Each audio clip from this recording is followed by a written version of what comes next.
dipasak dengan kuat dalam akidah orang-orang Islam.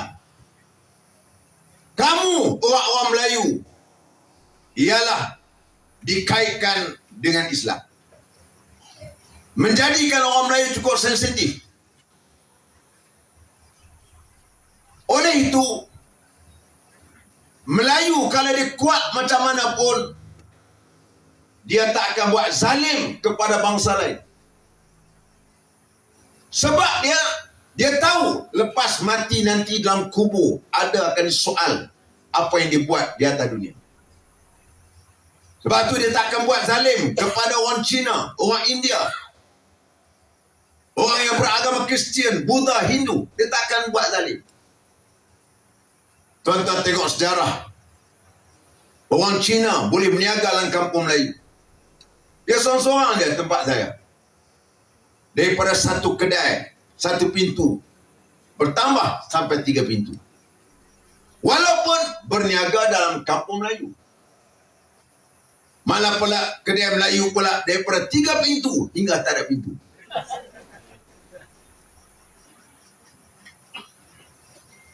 Walaupun duduk dalam kampung itu orang Melayu, dia seorang saja orang Cina. Dia selamat sebab mak ayah kita pesan. Saya ingat lagi, ini pesanan mak ayah kita. Dia kata jangan bercuri. Walaupun kedai Cina berdosa. Ini ditanamkan kepada kita waktu kecil. Tak boleh buat zalim ke orang lain. Maka inilah pegangan yang ada kepada ajaran Islam yang diajar kepada orang Melayu. Contoh secara praktikalnya, kita dapat lihat apabila kita memerintah di Kelantan sudah 36 tahun. Di Kelantan, majoriti dari kalangannya ialah orang Melayu Islam. Berlaku 13 Mei. Di Kelantan, Terengganu tidak berlaku pertumpahan darah. Sebab pemimpin-pemimpin Melayu Islam pada waktu itu, mereka memberi amaran, jangan kamu melakukan pembunuhan kepada orang yang tidak berdosa. Ini prinsip yang diajar. Sebab itulah kita hendak kepada kekuatan bangsa. Kekuatan orang Melayu apabila dia mentadbir, dia akan menjaga kestabilan dan sebagainya. Oleh itulah kita tengok dalam sejarah bagaimana Nabi SAW, bagaimana hadis dibacakan oleh Dr. Khalil tadi. Nabi menyebut salah satu syarat nak menjadi pemimpin ialah mesti bangsa Quraisy. Al-a'immatu min Quraisy. Salah satu daripada syarat untuk menjadi pemimpin ialah mesti berbangsa Quraisy. Sebab apa bangsa Quraisy? Bangsa Quraisy waktu itu bangsa yang berpengaruh. Bangsa berpengaruh. Tapi apabila bangsa Quraisy sudah hilang jati diri, sudah hilang pengaruh, kata Ibn Khaldun, maka syarat Quraisy tidaklah menjadi syarat. Salahuddin Al-Ayyubi bukan orang Quraisy, dia orang Kurdis. Maka nak menunjukkan tentang pentingnya bangsa yang berpengaruh itu menguasai politik negara kita. Oleh itu setelah kewafatan Nabi SAW, setelah baginda wafat di Saqifah Bani Sa'idah, ada dari kalangan orang-orang Ansar yang telah mencadangkan Sa'ad bin Ubadah Al-Ansari, Sa'ad bin Ubadah Al-Khazraji. Sa'ad bin Ubadah ini ialah orang yang dihormati dari kalangan orang Ansar, orang Madinah, orang berpengaruh. Mereka mencadangkan dia. Waktu itu Sayyidina Umar mencadangkan Abu Bakar. Sebab apa? Bangsa Quraisy adalah merupakan bangsa berpengaruh. Kalau lantik Sa'ad bin Ubadah yang tak ada pengaruh, bimbang. Takut kestabilan tidak wujud. Macam itulah juga kita tengok di negara kita. Apabila 3 tahun mereka memerintah, kita berikan mandat memerintah. Walaupun Perdana Menterinya ialah orang Melayu. Tetapi kita lihat Abang Longnya yang menjadi kingmaker, pencaturannya ialah dari kalangan pimpinan-pimpinan daripada DAP. Ini yang berlaku, termasuklah juga di Negeri Sembilan. Maka tuan-tuan boleh tengok. Sebab tu kita jumpa dengan pegawai-pegawai. Saya selalu duk cakap dengan pegawai-pegawai. Kadang-kadang kita pun tak kenal mereka. Pegawai yang datang untuk membantu menteri bagi jawab dalam soalan parlimen. Jumpa dengan mereka. Datuk, bila lagi pilihan raya? Kami pun tak tahan. Kerajaan sokong Madanon PMX. Saya pun tak tahu baca aku celah mana.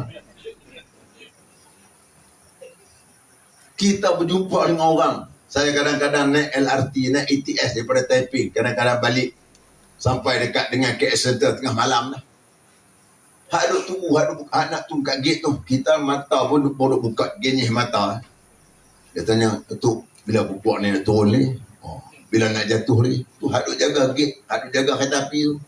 Tu jaga gate, duk jaga kereta api.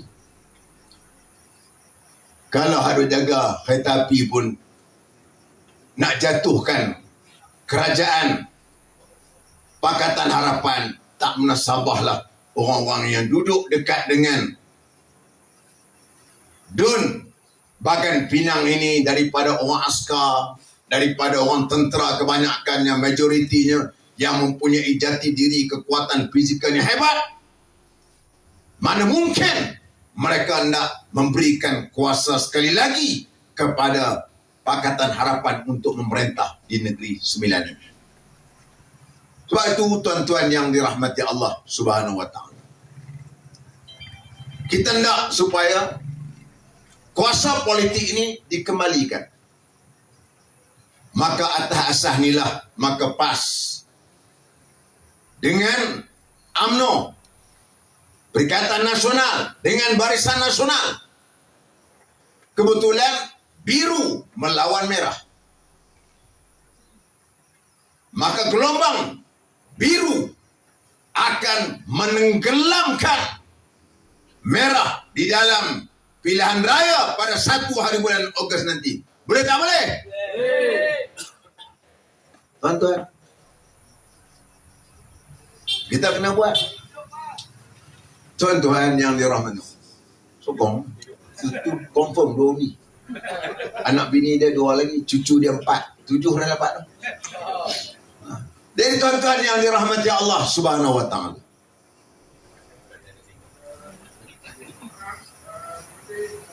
kita nak sebutnya bagaimana pentingnya penyatuan dari kalangan kita.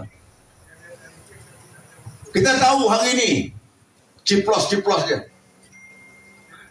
geng-geng sabotur po 2 sen ni, sekali komen 2 sen, hak mahal sikit, harga ada harga dari 20 sen.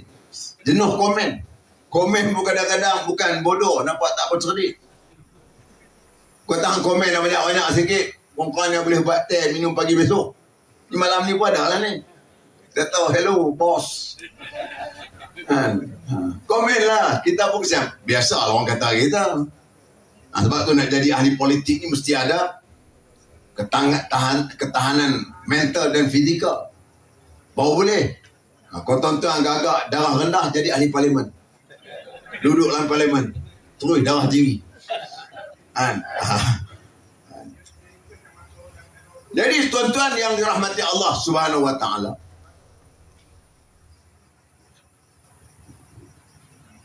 tuan-tuan bayangkan macam mana UMNO tak sakit hati. Di Johor baru ni kita tengok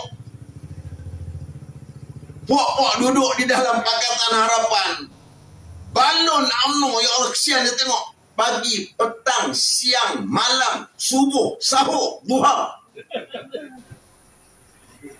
Dia hantar UMNO. Kawan-kawan yang mu kena jasa, kenanglah jasa UMNO. Tak gitu, tak betul? Pasal apa? Kerana UMNO lah menyebabkan mereka boleh menjadi Perdana Menteri. Kerana UMNO lah menyebabkan ni Negeri Sembilan ni dia jadi menteri besar kerana jasa UMNO yang beri sokongan, yang mencukupkan kursi untuk jadi Perdana Menteri, untuk jadi menteri besar. 200 juta tuan-tuan, bukan 200 rial. Bukan 200 ringgit. Amanah pencen ni duit siapa? Duit kita semua lah pencen tu. 200 juta. Kita pun tengok pelik macam mana boleh pergi melabur dalam syarikat fishing. E-fishing. Sila. Fadil Ustaz. Beri satu takbir. Takbir. Allah. Takbir. Allah. Takbir. Allah. Tengok berjalan tu insya-Allah menang. Amin, amin. Tengok berjalan baru tak tengok makan lagi. InsyaAllah tuan-tuan yang saya hormati sekalian. Kita tengok 200 juta tak apalah nak siasat, tapi kita nak siasat yang betul. Pasal kamu ni banyak sangat duk cakap sakau sana, sakau sini. Di mana-mana tempat pun itulah modal dia. Kan? Ketulusan, ketirisan 200 juta Tuhan tunjuk. Tuan-tuan, takkanlah bila nak melabur 200 juta, mestilah kawan-kawan yang ada orang yang pakar bidang pelaburan. Sudah tentu saya yakin dan percaya. Ada dekat Khazanah, ada dekat MOF. Macam-macam lah tempat. Di tempat yang kita kata orang cerdik belakang ni, dia mesti buat due diligence. Tengok, kita nak take over company kecil-kecil pun, kalau kita nak beli, kalau kita kata nak beli tu syarikat Petron tu, kita tengok dulu akaun dia macam mana. Ada default account tak? Ada terhutang tak? Hutang dia macam mana? Dah selesai atau belum? Tu kecil yang kata-kata kita beli buku harga dan 500,000 tu Petron tu. Misal kata gitu, kita akan suruh kawan-kawan kita yang pakar di dalam bidang akaun tengok dia punya laporan kewangan dia, daripada laporan keluar masuk dia, hutangnya macam mana, dekat supplier bayar tak bayar. Itu biasa, lumrah biasa. Kita pula ada selalunya ada bahagian corporate lawyer yang tengok perjanjian tu macam mana. Tiba-tiba tuan-tuan syarikat startup ni syarikat nak permulaan nak buat 200 juta.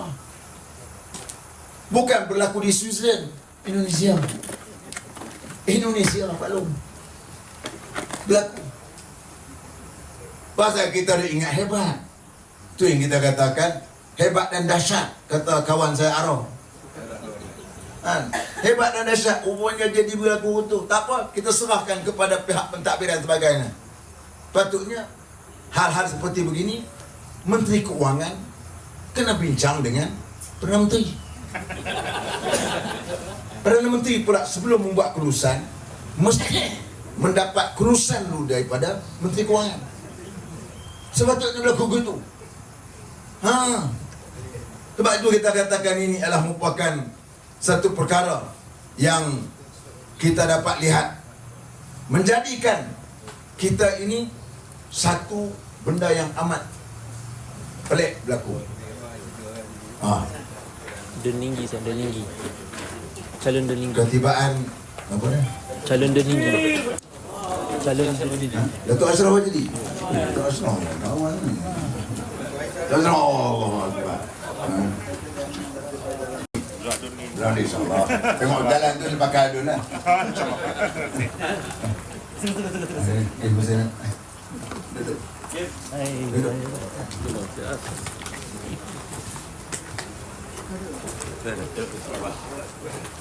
Go.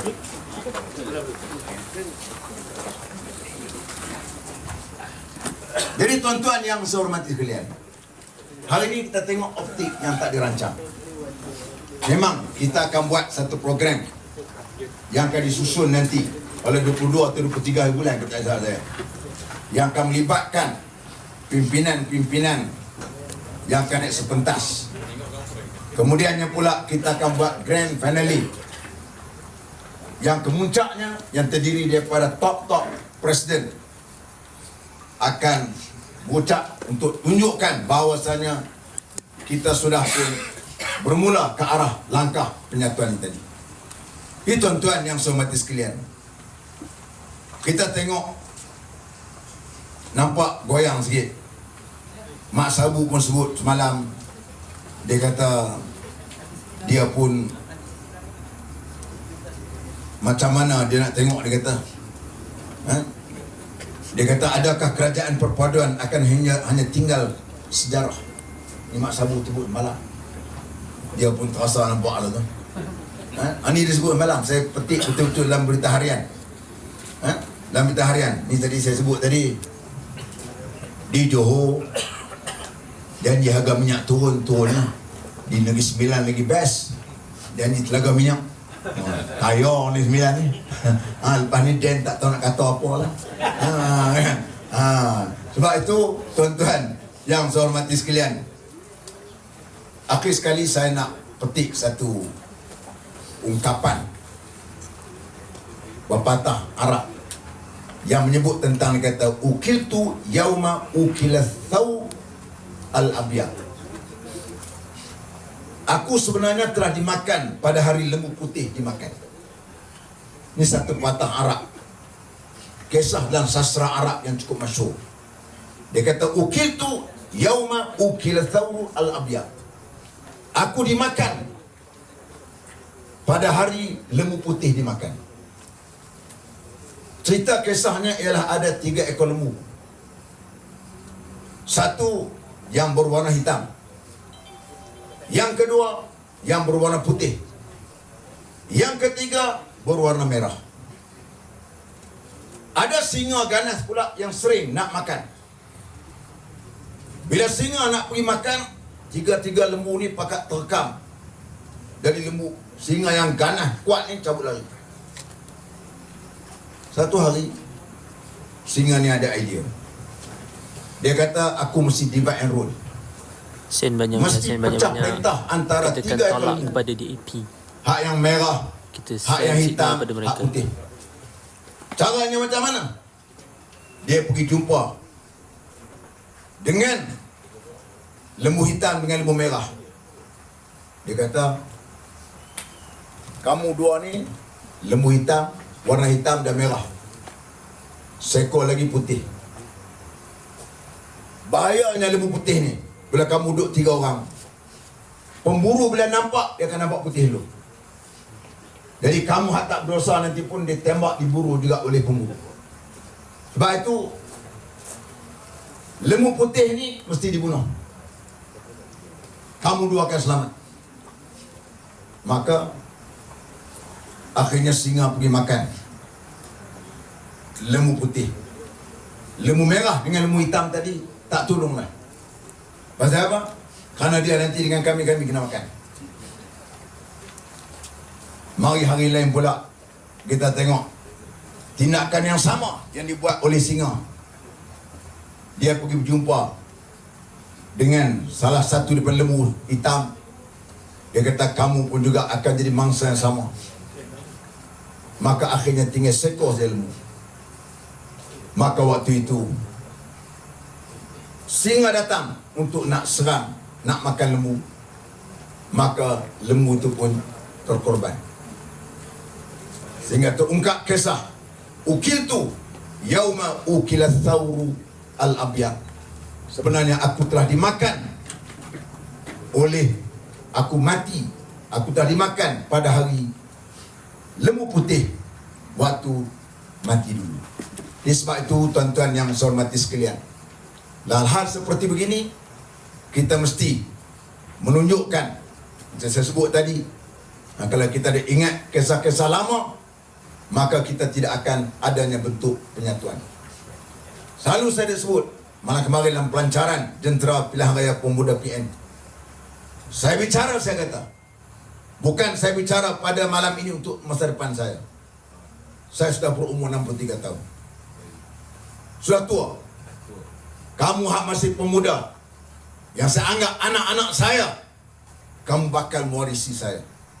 Kamu bakal mewarisi kepimpinan akan datang. Saya akan tinggalkan legasi kepada kamu dengan keadaan yang baik. Saya bercakap soal perpaduan ini bukan tentang masa depan saya.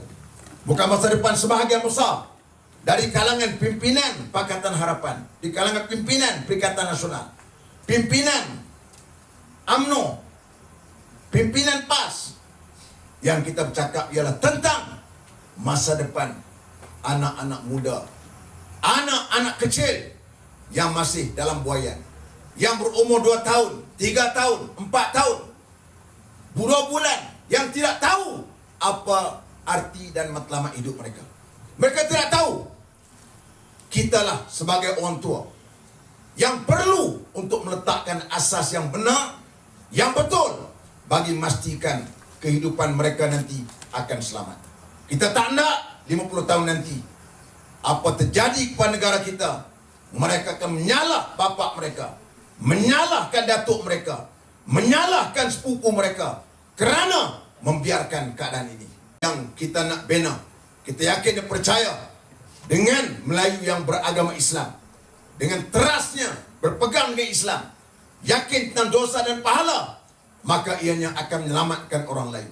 Orang Cina, orang India, orang Dayak, orang Kadazan, Murut, jangan bimbang.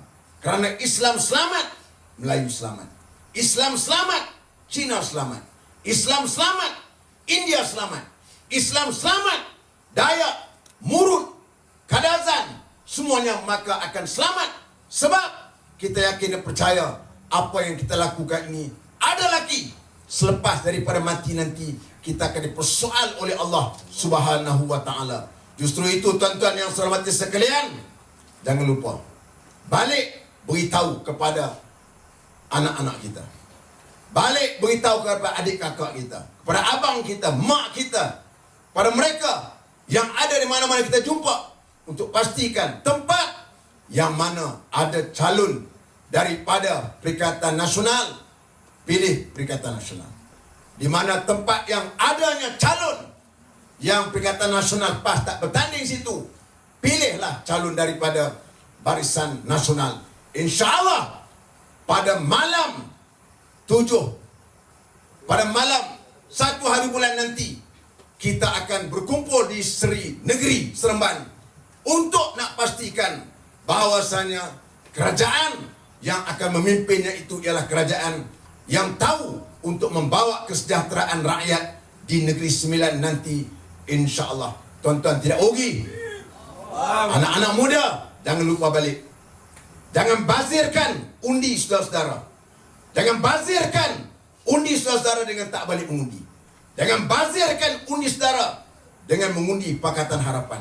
Jangan bazirkan undi saudara-saudara yang tidak mengambil tahu berkenaan dengan apa yang berlaku dalam politik negara kita dan negeri kita. Aqul qawli hadza wa astaghfirullahal azim li wa lakum. Wassalamualaikum warahmatullahi wabarakatuh. Takbir! Allah! Takbir! Allah! Takbir! Allah! Takbir! Allah!